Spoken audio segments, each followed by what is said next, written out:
Welcome back to Newsday. Well, Nationals MP George Christensen has refused to apologise for a controversial post of him brandishing a gun on his Facebook page over the weekend.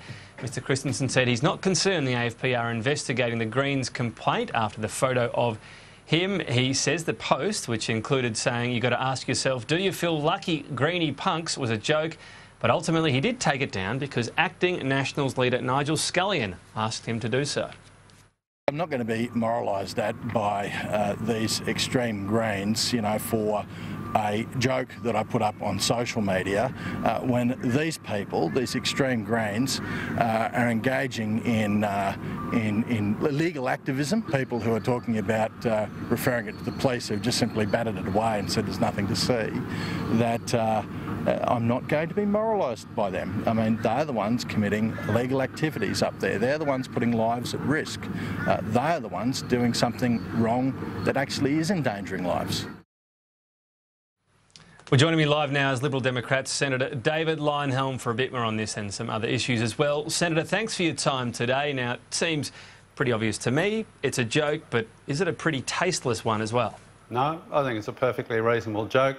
In fact, the joke is on the Greenie punks who tried to make an issue out of it. I mean, they're Greenies, they don't deny that. They're punks and they're not very smart either, trying to pretend the AFP's got jurisdiction.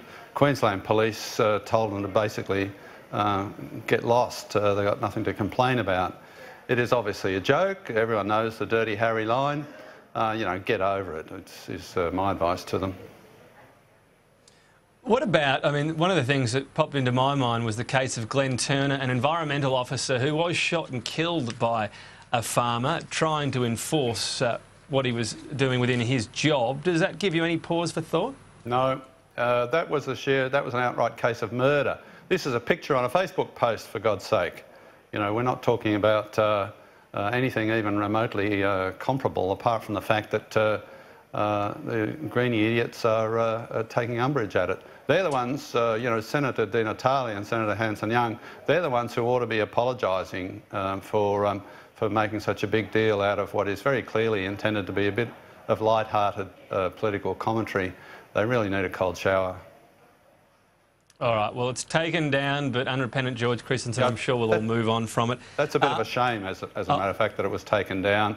I mean, that really, the Nationals should really stand their ground on this sort of thing and not back down.